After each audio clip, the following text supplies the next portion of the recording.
Broadcasting from Baltimore, Maryland, this is 5x3 Radio, where strength is for everyone. I'm your host, Emily Sokolinski, owner of 5x3 Training, a strength and conditioning gym in Baltimore, along with my co-host, Rebecca Fishburne, founder of Cornerstone Strength Maryland. Each week, Rebecca and I will discuss the ins and outs of strength training, why there is a no one-size-fits-all approach, and why strength is so important in our daily lives. Thanks for spending some time with us today. Now, on with the show. Hi, everybody, and welcome back to 5x3 Radio. Emily and Rebecca and I are here with you this afternoon. Lovely Tuesday afternoon. And we have a very special guest with us. Another interview, this time one of Rebecca's clients. So we're going to jump right into it because we don't like to waste any time here. Just get right to the podcast, right to the story. And I'm going to turn this over to Rebecca to introduce her client, Leticia, and kind of take it from there, and then interject with some questions and get to hear her story and her strength journey. Yeah, let's take it away. So Rebecca. Great. Yeah. Morning, or afternoon. What time is it? 12:30. Yeah, lunchtime. So today we've got with us Leticia McAlexander, and she's one of my clients that I actually started working with in the commercial gym setting. So not somebody who found me through Starting Strength, not somebody who found me specifically for barbell training, coming in knowing about all of that. So when Leticia was first sort of sent my way by the personal training director, whose name is Brian, she had done some training before. We talked on the phone. I knew that her interest was in getting stronger. And so we kind of talked, and like with a lot of clients that haven't found me specifically for barbell training, kind of talk about the benefits of lower reps versus high reps, light weights, so lower reps, heavier weights. Sort of got a feel for whether Leticia had any concerns or misgivings about using a barbell. Sometimes, especially in a commercial gym setting, some people have reservations about that. They only want to do body weight or they only want to do dumbbells. Leticia was game for anything. She wanted to get stronger. We talked on the phone.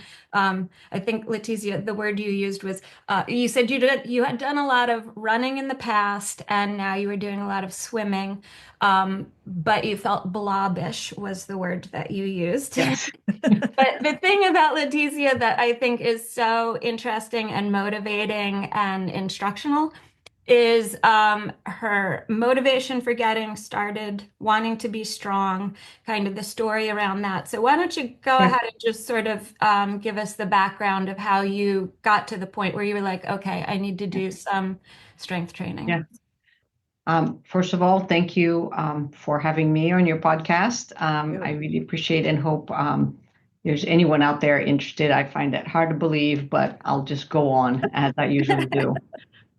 So I've, as Rebecca said, I've always been a very active person. I didn't grow up in the States. I didn't move. I grew up in Brazil.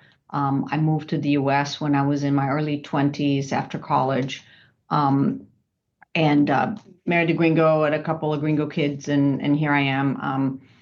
But I grew up obviously in a very a tropical environment, and so always a lot of time outside, a lot of camping, a lot of hiking.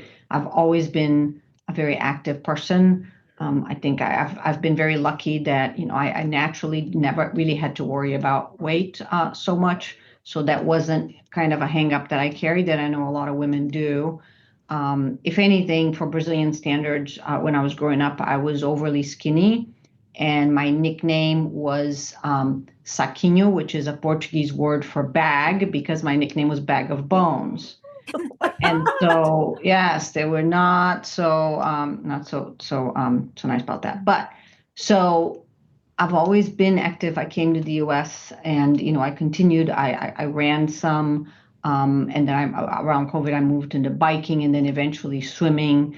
And I love swimming, and I never really swam at all before that. I had a friend who had an injury and needed to be swimming, and she was my biking partner, and she convinced me to go. I bought a suit and looked up on YouTube what to do. I mean, I knew how to swim, but not really the stroke. So I thought I can figure this out. It can't be too bad.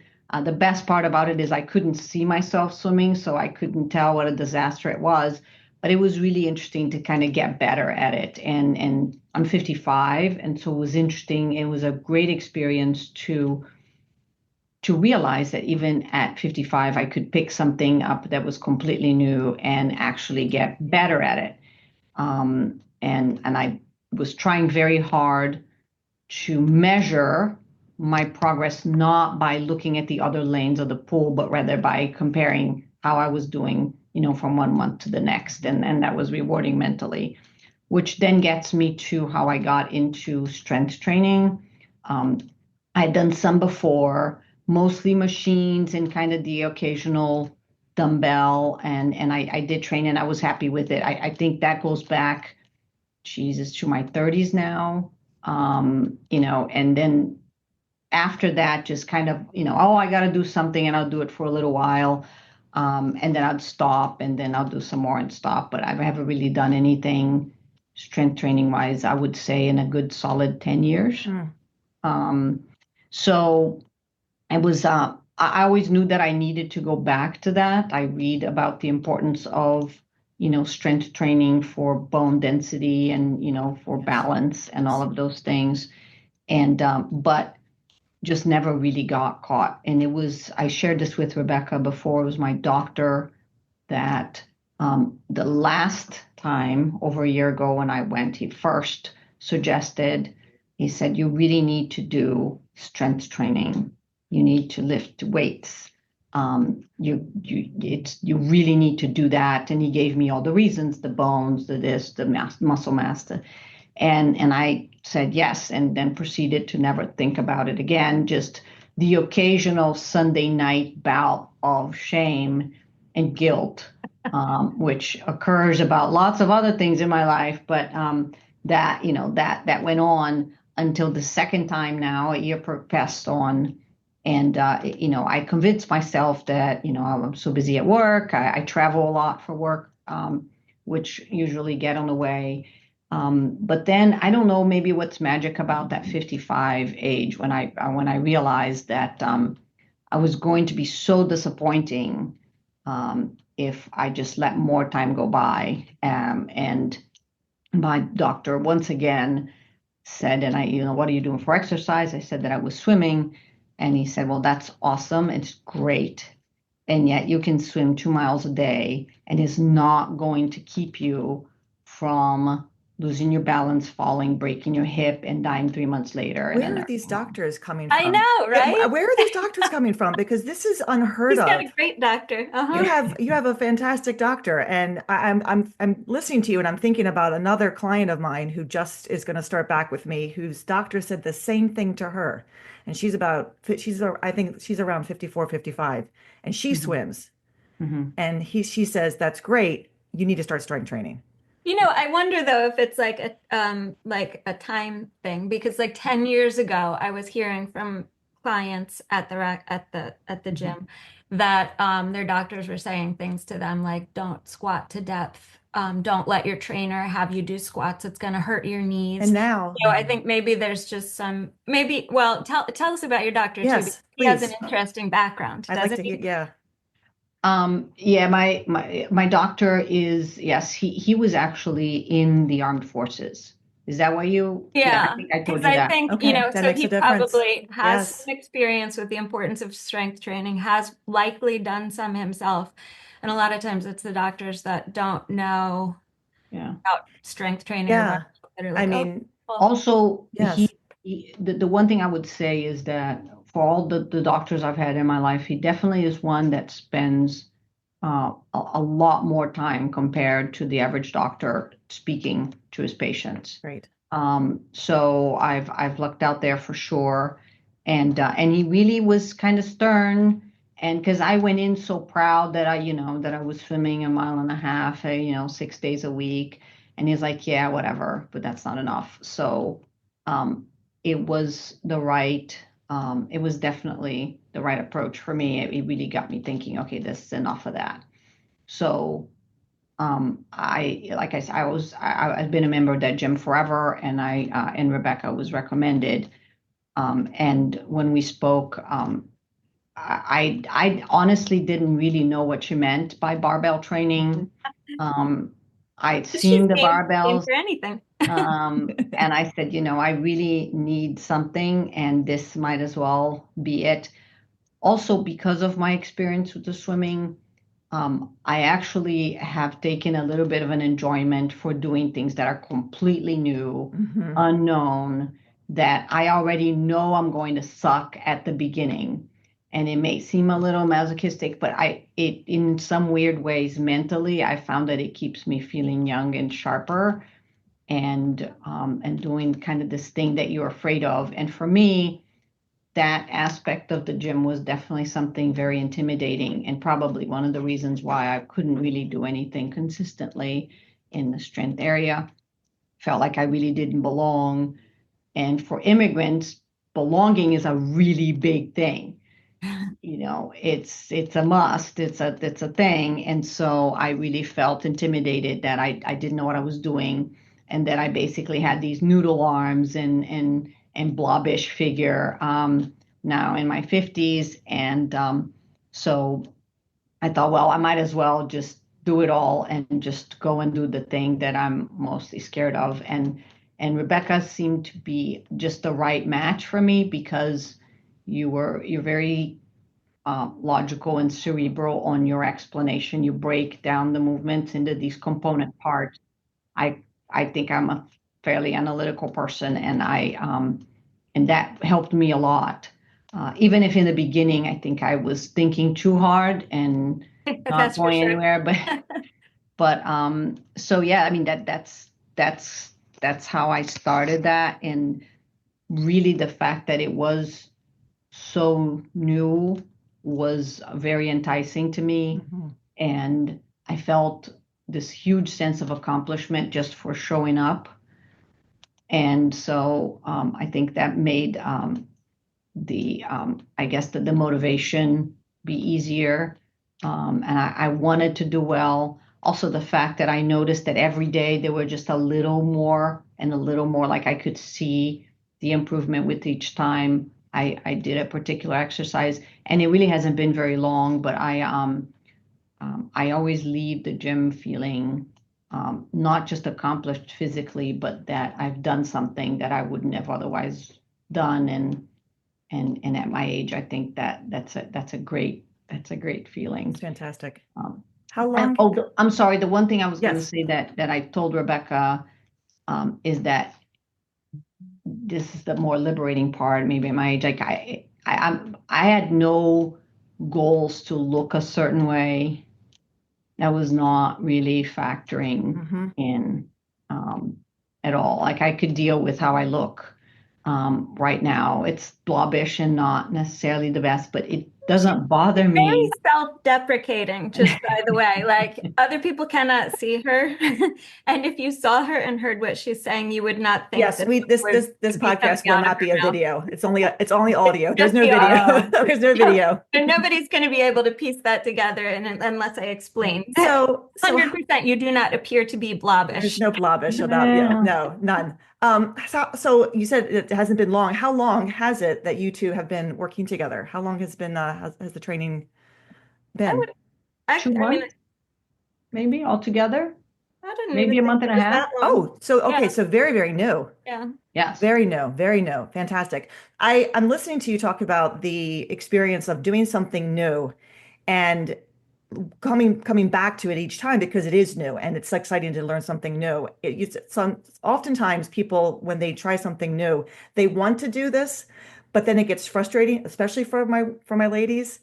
Did you ever find yourself getting too hard on yourself, or have you experienced yourself being a little too frustrated? Like, why am I not picking this up fast enough? Because that's typically the experience I have with many of my newer clients. Especially the women, they want to get this as quick as they can, and why am I not picking it up fast enough? And I want them to enjoy what they're doing at the same time, kind of, push themselves, but not to a point where they get so frustrated they kind of throw their hands up and they're like, what am I even trying to do? What am I even trying to accomplish? Did you have some of that experience? I saw Rebecca shaking her head kind of in a Nodding her head. nodding her Like, head. in my experience, 100% Leticia's personality. Okay. Very much a perfectionist. Like, I I can said, see that. I can see that.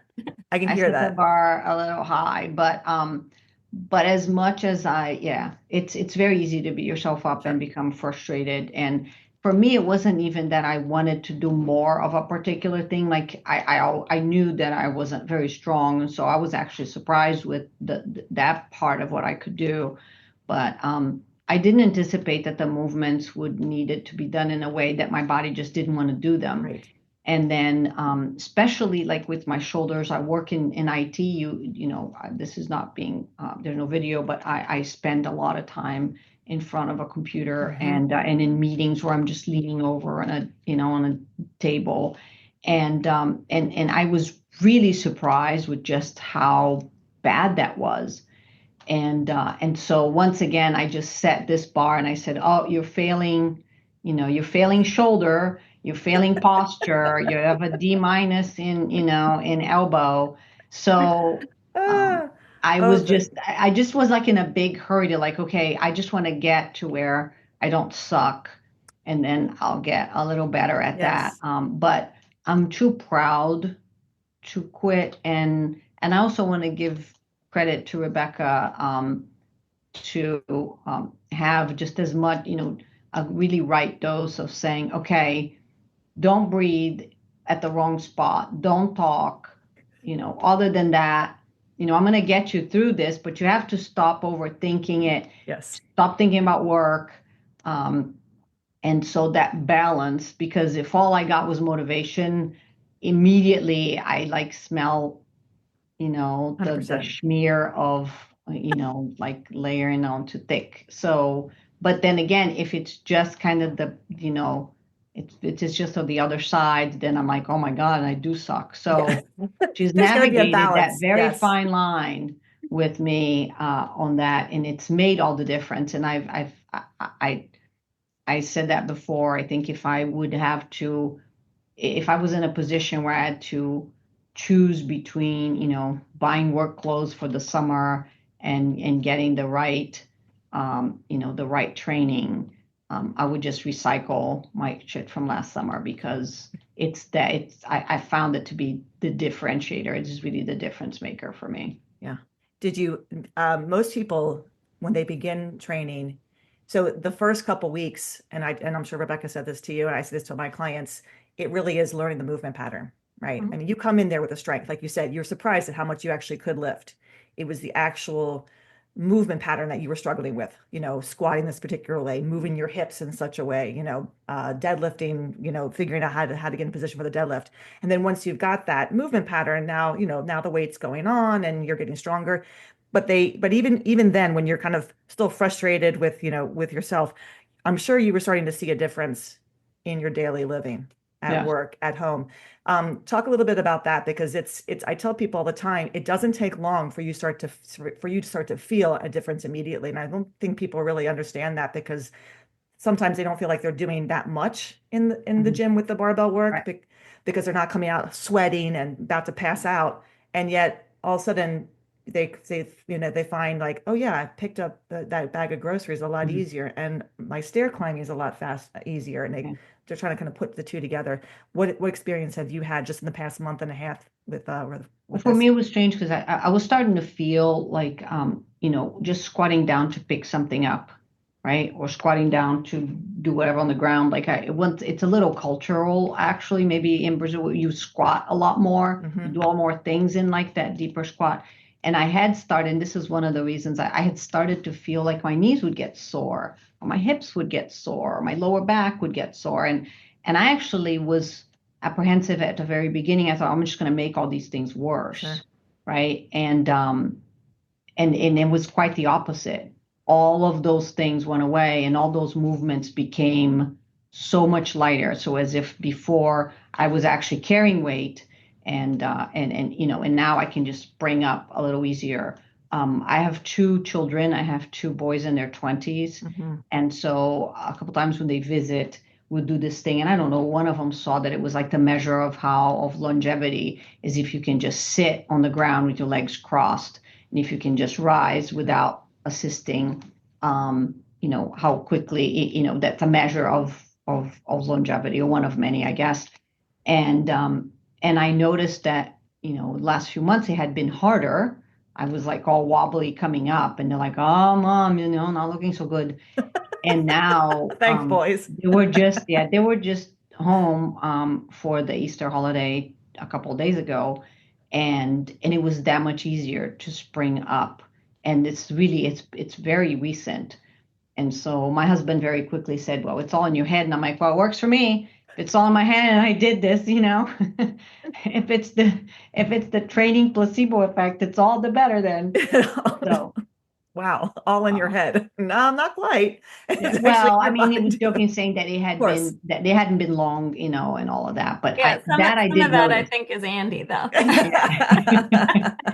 So I think, yeah, Rebecca knows her husband, but that was a big thing, just how everything was starting to hurt my knees. And it was very counterintuitive to think that all these movements and exercises that most people associate with, putting all this pressure on your knees and lower back, and those are the two things that had been bothering me that just stopped. And that was, within a couple of weeks, it just stopped. Like my knees don't hurt anymore.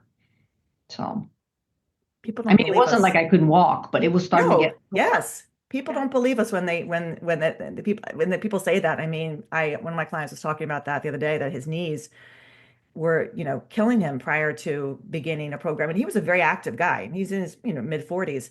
But now it's just there's no knee pain. There's like none, like absolutely none. And that's not uncommon. It's not uncommon at all to hear that, to hear it kind of goes away pretty quickly. And then when you don't do your training for a while, you start to feel that it sort of kind of creeps back in, because the body starts it wants to move, it wants to continue to push, it likes this exertion, it likes what's happening.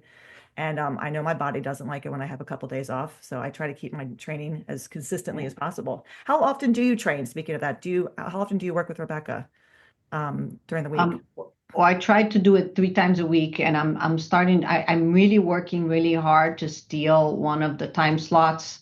Yeah, That one of I got some news for you. You do get one of those time slots. Ah, We'll talk later. yeah. So I think we've definitely consistently done it twice a week. But a couple times, I think it managed to be 3 times. So I think 3 times would be best for me. So yes. Yeah, the scheduling is difficult. Leticia is pretty busy, and then like my availability, we have made 2 times a week happen pretty consistently. Yeah. Every once in a while, maybe there's been a 3 time a week. Yeah. And she's doing sort of like not your standard A day, B day program. I was going to ask what the program is. Because like just listening to what she had done before, and also her situation with her work, where she then ends up having to use hotel gyms a lot of times. I wanted her to have some stuff in her program that could easily translate to travel. Awesome. So we hit the big lifts. Well, actually, we do squat, deadlift, and bench once a week, and do that on sort of a linear progression. And then she's got some supplemental lifts that she does that are with dumbbells, so that would be something available in a hotel gym. Some of them are a little bit more body weight. And then also initially, like one of the things that Leticia was saying was hurting was her elbows and upper back, getting the bar into that low bar position. Always. And then, just like you talk about that sort of kyphotic posture from IT or computer work, and yours is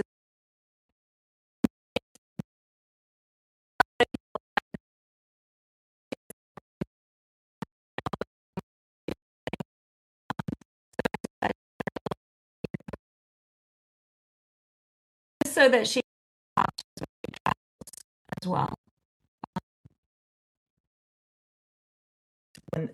When they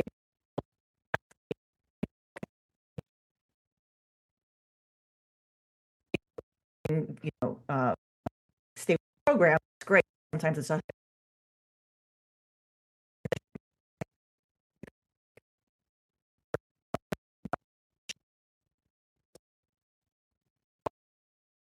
It's not still reminiscent of that program, and it still follows the lifts, and you kind of get the best of both, because eventually the longer you train, a lot of those exercises will start to kind of be added into a program. I mean, my clients start with the big lifts, and then we slowly transition. We add in a row here, we add in a dumbbell row here, RDL here, this, and it becomes a little bit more, varied. But the most important thing is the consistency, is kind of staying with the program. Yeah, that's the hardest part, I think, for most people, especially people who have busy schedules, is that consistency. And I used to say that, well, once a week, yeah, you can't really make too much progress once a week. I have changed my tune on that completely, because I have a client who only trains once a week, and the progress she has made, albeit slower, right? Mm-hmm. It's phenomenal, from like where we started last June to where she is now, and it's once a week. So I've totally said, nope, once a week is fine, as long as you can stick with the once a week. And that's really what it comes down to, is the consistency. And I'm sure you and Rebecca have talked about that 1,000 times, because that's something that is really big in this type of program, this type of training. Yeah. And I think, well, one of the other things I think that's different, just in terms of the training that I'm doing with Leticia versus maybe what you're doing with your clients too, is because it's in a commercial gym setting. Sure, absolutely. They sell training packages, and they're by time. So we have a set amount of time in which we need to. Yeah. And some of that is also just like our schedules, but that's the way the training packages work.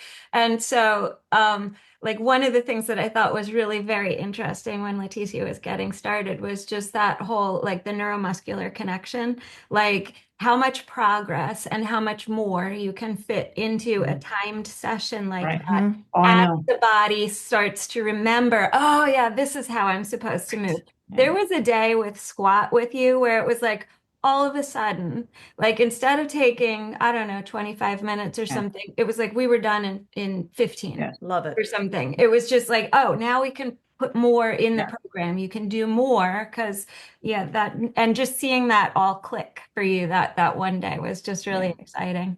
Yeah, in the beginning, I had to slow everything down just so that I didn't mess it up. Sure. And so, because I got to get an A on I got to get an A on weights. So I had to, but it goes faster now. So it's definitely gotten a lot easier, and it's easier to fit more things. And I actually really do look forward to it.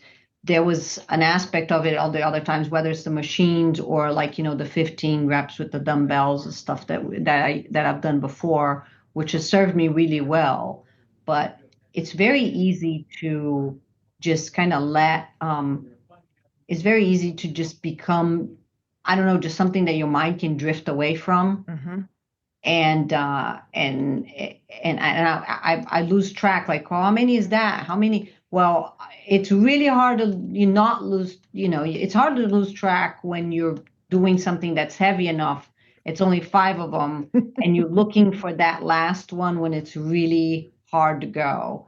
And to me, that's very rewarding, because I just mentally, I block everything else out.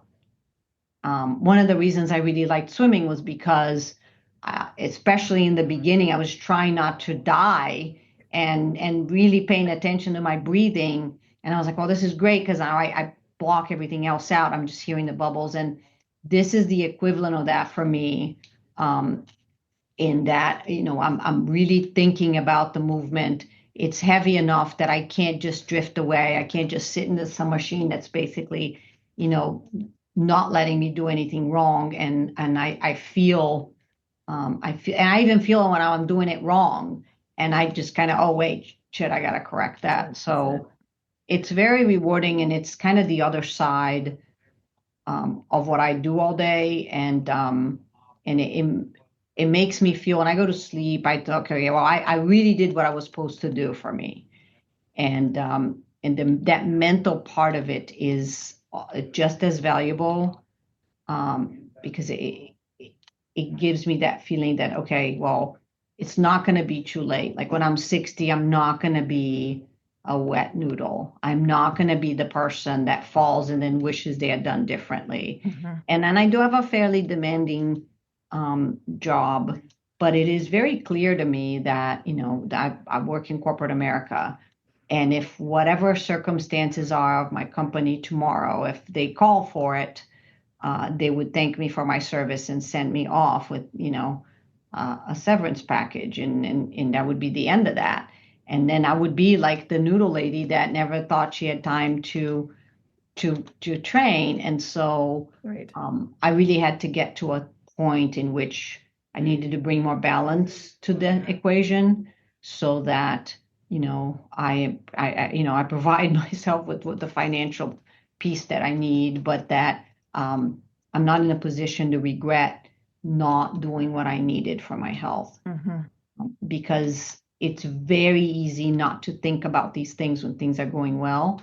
My husband had cancer a few years ago, and I think you just don't think about it until something happens, and I don't know that I'd do well living with that kind of regret, like, ah, shit, now my hip's broken, and I wish I had done something. And I'm so obsessed with the broken hip. It's just what Dr. Kanan said, but it really is like a big thing. But it's huge. It's huge. And the fact that you just brought that up again is something I was speaking to someone yesterday, that as I've been doing this for 15 years, and Rebecca and I met in 2016, something like that. I think 2016. I opened my gym in 2011. I started this in 2010. I've been a dancer my whole life. So dancing was my sport. And I always thought I was strong enough until I realized I wasn't after a back injury. And in the beginning, it was, okay, this got me stronger. This got me dancing again. Wow, what can strength do for you? As I've gotten older, it's become more and more clear, not just what it can do for me and others, but what it will do for women as we age. I never thought about that as a female, right? As aging. I never thought about bone density or tendons or ligaments. And now the closer and closer I get to, to that, well, I'm 50 now. So when I turned 50, I was excited because I realized I'd spent so much time doing this work and really putting the effort into my health and into my body, not in the physical appearance, which is an aesthetic appearance, which was always very important to me as a dancer, but literally just me as a body, me as a healthy body, to continue to be and do for myself and stay independent. And I think about broken bones all the time. I think about that all the time, and I don't want to be that person, and I don't want to see anybody in my gym be that person. I have an 87-year-old client who has fallen down twice in the past couple months. Nothing. She busted her knee. She busted her knee the first time a little bit. The second time, same thing, a busted knee at 87. And I know a recent 82-year-old who just got back from Kathmandu, who broke her hip while she was in Nepal. And that was a month and a half ago. And she shows up at the gym last Tuesday to work out. Yeah. And she literally has broken her hip in Nepal and has been there since March 1st, rehabbing. She's active. She travels all over the place. She's been exercising forever. So there's somebody who's like, is she moving slower? Yes. Does she have a broken hip? Well, she did. It's not anymore. Yeah. And she's going to rehab it, and she's going to, continue to do what she can do. And that's what I see. That's the testament to what being active, putting the work into yourself now even at this age, will carry you, the next, 30 years. There's one thing I would say that for me has been different for this particular type of movement, this particular type of training, which I had no idea what to expect. Is actually it was kind of fun to say, okay, well, what is this all about? Is that, in all the times that I've done this before, and I would do it for a few months and then let it go. I did this for a couple months and then let go. I never actually, I felt that it was fine, but I never felt like I was actually getting stronger. It just felt like I was getting firmer, I guess. Yeah. This is really the first time that I felt stronger. I felt like something is building, like from the inside, that it wasn't just a shape from the outside. And I don't know if that makes any sense, but Absolutely. we talk about strength training, bone density, and all of that. And I just really thought that, a doctor told me to do this. I'm going to go and hit the machines. And this has really been different and in a very unexpected way from any other of this strength stuff that I've tried before. So there is really something different about this specific type of training. The heavier, the lesser reps, and this business with the bars, it's really a game changer. So I just it felt very different.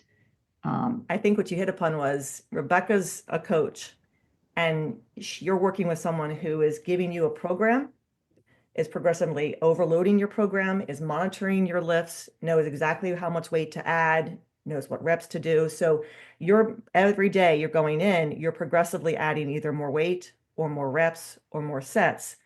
And sometimes when we just go into a gym randomly and pick up weights, we're not doing a program. We're not following anything specific. So there's no progression from day to day, week to week. So that's what we find ourselves like, why am I even bothering to do this? I don't feel stronger. I don't feel better.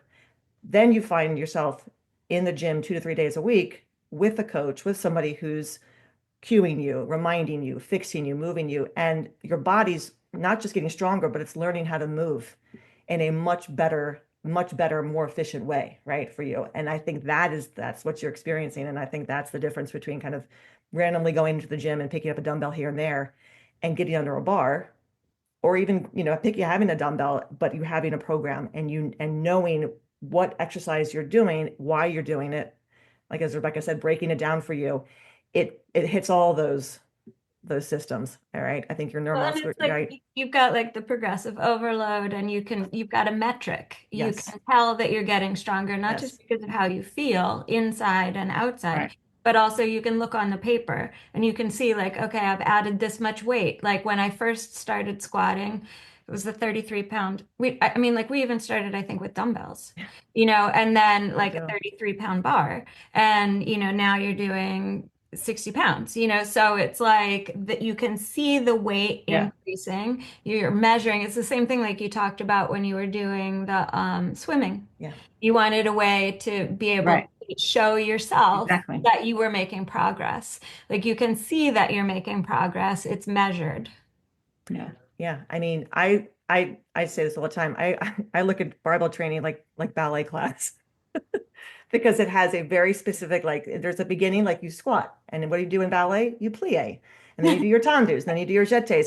But what it is, it's very repetitive, and you do it you do it every single time you come in. You do either a same lift, or maybe it's in a different order, but you're doing something that you see each time, and you can get better. And a young dancer gets better when he or she stays with their ballet class, and they go from doing a demi plie to a grand plie to a hands on the hip, now arm out in second, now arm over her head in third, and they see their progress because now they're moving to a different level every single time they every year. So there is something to the effect of, it may be boring to many people, this type of training. To us, it's not. To you, it sounds like it's not, because you can see the progress, because there is something very, very simple and direct and deliberate about it. And that's what makes a young dancer stick with ballet class. If they can see, they like the repetitiveness and the deliberateness, and they can see their progress, whereas others can't see it. They don't want to deal with it. It's too slow, it's too boring, and they stop. Yeah. And many adults will stop this type of training too, because they don't quite allow themselves to really get into feeling stronger, getting stronger, making that choice to stay consistent, Well, with the this type program. of training doesn't allow you to be distracted, like Leticia, Yeah, like you were exactly. talking about that. I mean, You've got to that's a be big thing. present and in the moment. And a lot of Absolutely. people don't like that. They Right. don't want to, they want to be entertained instead of exercise. So Yeah. but Even like even if I like, I can't imagine now. I've always done everything with headphones on and with music. I can't imagine doing this with music. Like I can't, like I would have to like take them off. I can't be distracted. Like I gotta think this through. Everything is moving. Like I have to think about whether, I'm balancing on the front of my foot or the back, just smaller things like where my wrist is that I know are that I've already noticed they make a difference. Right. And so I think that really not being distracted, even that game for me is big, just to being there and to focusing on this, for that hour. It's definitely the right approach for me in a way that was unexpected and in a great way, because I expected to just basically roll my eyeballs through whatever it is. Once Dr. Kinane said you got to do it, I'm like, shit, that means I have to give up swimming 3 days a week, and it's just been so much better than I expected in every way. So here's a question I have too, right? Like, so when we first started going into that free weight room, and particularly like at certain times when you go into the free weight room, it's more or less welcoming or pleasant, right? So like just going in there and doing the exercises using the barbell sometimes can be intimidating just getting started, which just seems so counter to what your personality is, because you are used to inhabiting all male spaces. Right. And you don't have any issue with that. What was it about going into the free weight room yourself the first time that seemed insurmountable? Yeah, I was mortified because I didn't want to do the right thing. Like I was going into someone else's habitat, and at work is different because I kind of taught myself that I know just as much. I'm in IT. I'm a woman leader in information technology, and I've often find myself in a meeting room where I'm the only woman around, and it definitely is, and I think it's because I guess the physical realm has always been the men's realm. Like women are not supposed to be doing stuff with, big bars and those plates and, grunting and listening to, death metal as they, like they have to wear those belts and they have to, grunt and sweat and all of that. So it was really intimidating at first, because I thought that, I'm going to do the wrong thing. I'm going to embarrass myself. And as time went on, what I realized is that I don't even see them anymore because I really got to figure out what I'm doing. Like I don't have time to deal with their judgy eyes. And besides, sometimes when I'm coming in and out, I know just a little bit now, but even if as I'm watching them do the stuff that I'm doing, I'm like, yeah, dude, you're going to hurt your back like that. So all of a sudden, all that, like the barrier is now, crumbled, because I'm like, yeah, fine, you do you. But so it's taken a little while. Now, the next frontier to me is going to be really taking on the bars and all of that. If I have to do this, if we ever not, if I want to keep it the 3 days and we're ever not working, I need to go in there myself and, kind of arrange everything and do it all there. And I'm getting ready for that. Yeah. So, but I just think, go ahead. No. I just think that's so interesting to like how you perceived the free weight room before. Yes. And then your insight into it now, which is like what I tell people all the time. Nobody is paying that much attention to you. Yeah. Like they're all in their own world. They're all like, they're looking at their own biceps. They're looking at their own body. They're not paying attention to other people's bodies. And they're probably doing something wrong already anyway. So what this says to me is that you're creating snobs as much as I'm creating snobs. Because all my clients are snobs. They will tell me after a month of training, they'll come to me and say, Emily, oh my God, I was at this gym when I was in Florida, and this guy, I was like, Emily wouldn't allow that at her gym. I know. Definitely not below parallel. Definitely not below parallel. I mean, I have these are ages 30 to 80. That's my age. It doesn't matter how old they are. They all know more now that they've been So you create snobs, I create snobs. That's wonderful. We're creating the right kind of snobs. Only in as much as it breaks that bubble of intimidation, Sure, right? absolutely. I mean, but it really is. I didn't realize how it really was going to be like I'm in my own kind of bubble, Yes. and I don't have the energy, I don't have the time, I don't even notice where people are there anymore. Um, and that's been a big difference. The first few times, I was very aware of who was around. I was Mhm. very aware of which way my butt was facing and all that stuff. And that's it's progressively melted away. I don't know that I'm all the way there. Like Rebecca's my safety blanket for like I'm just doing what you We'll said. get you there. We'll get you there. I know, but it's just this thing, like that's the final, like the realm of the men, right?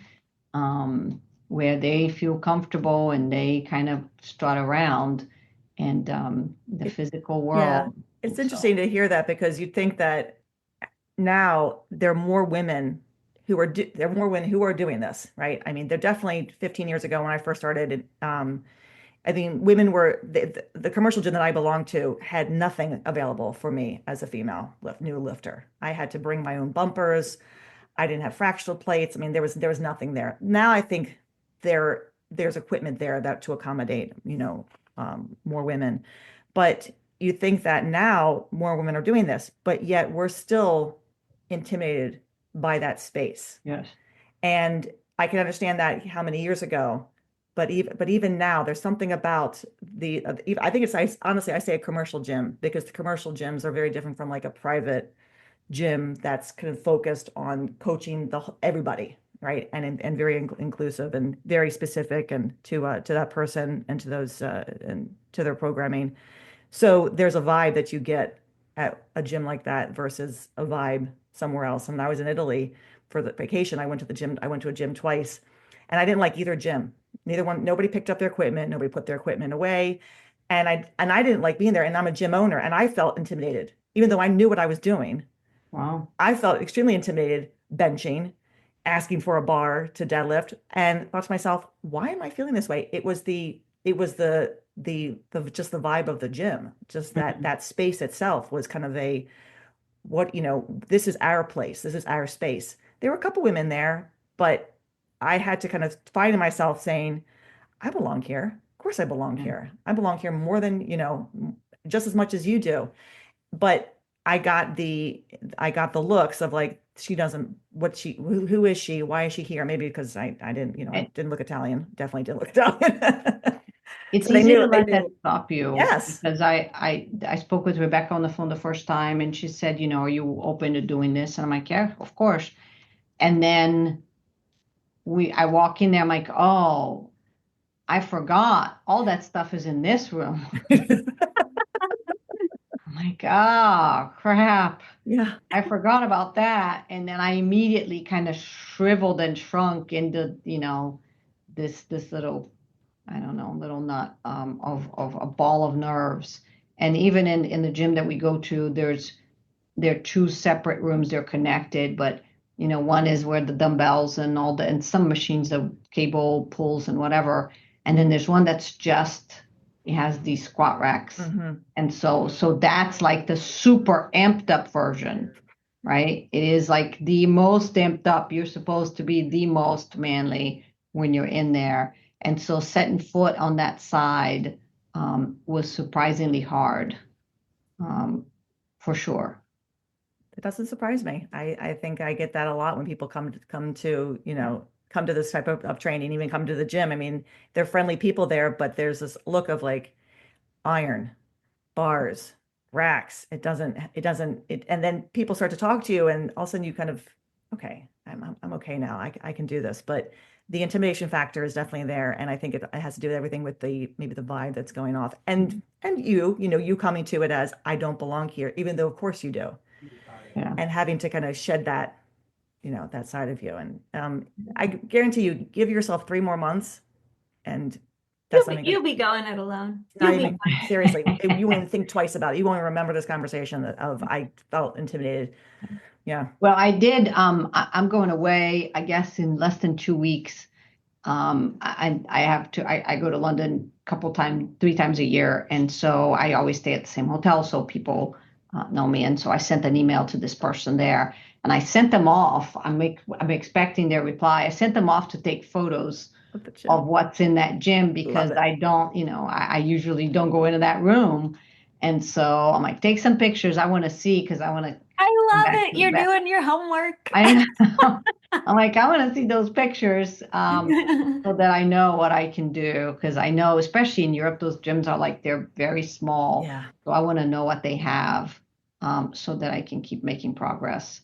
I know it may sound trivial to say, but it has really made an outsized impact in my life. Obviously, the physical part of it is just beginning. It's been just a little bit, but it is surprising in a very happy way how different I feel mentally for a variety of reasons. And even that relationship with aging, which to me is a bigger thing. You may have other clients that are younger, but to know that I'm doing the right thing for my health at this time is crazy important, and knowing that I'm doing something that is hard and that I'm conquering that in my head, it's everything.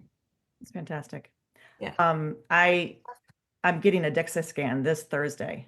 I scheduled a DEXA scan because I want to see where my bone density is at this moment now at 50 after what I've been doing. And I've listened to, there are 1,000 podcasts now and so much on menopause out there. And Rebecca and I talked about this. We haven't talked about menopause though on the podcast yet, and that's been, you hear constantly, women should do anything, they should get a DEXA scan now, like at this time. They don't start, insurance doesn't cover you until you're 65, but I don't want to wait till I'm 65. And I'm trying to encourage people to not wait till you get to that point, like you said, where you break the hip. And then it becomes, what could I have done?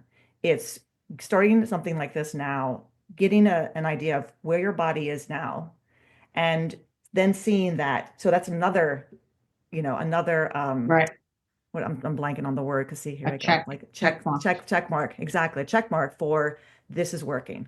This is, I know what I'm doing. Like swimming is fantastic, but swimming's not resistance training, right? Yoga is great, but yoga is not resistance training. So I'm excited to have my very first DEXA scan to see where my bone density is. I could care less about body fat that's great all, but I want to see what does that say, because if there's still room for improvement, of course, that's where I want to go. So I've been listening to a lot of doctors who have been discussing menopause more and more, and encouraging women, like, try to get something done now. Like if you're 50, if you're over 50, make a point of getting that scan done to really give yourself a nice baseline, and it puts everything else into perspective. I want to be respectful of Leticia's time. Yes. Is there anything else that you want to add that we didn't cover, that any other, you said some fabulous things. Absolutely. What else there would be? No, I think I would just say that, the work that you all do is really important. And to the extent that, I can participate by sharing my experience in this podcast, I think for more women to hear this and to be able to see themselves into this structure is, in a way that, we can help them feel better and it can help them do something for their health. It's just so critical. So I appreciate the opportunity for whatever little bit I could share that could help someone, because obviously I was in probably as novice a position as, you probably ever, you have coming in. And it can be really positive, and it has made, like I said before, a big difference in my life.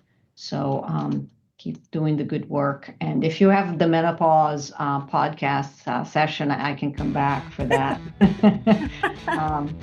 But yes, no, that is really it. Just kind of an appreciation for what a difference you can make in someone's life, even even in a month and a half. So Rebecca, my thanks to you and you, Emily, for having me.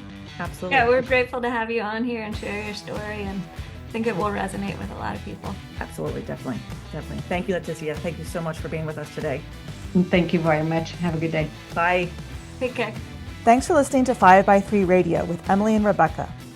If you like our show and want to know more about 5x3 training, please visit us at www.5, that's F-I-V-E, the letter X, the number 3.com. You can also find us on Facebook and Instagram. To learn more about Rebecca, please visit her website, cornerstonestrengthmaryland.com. Thanks for listening and have a great week.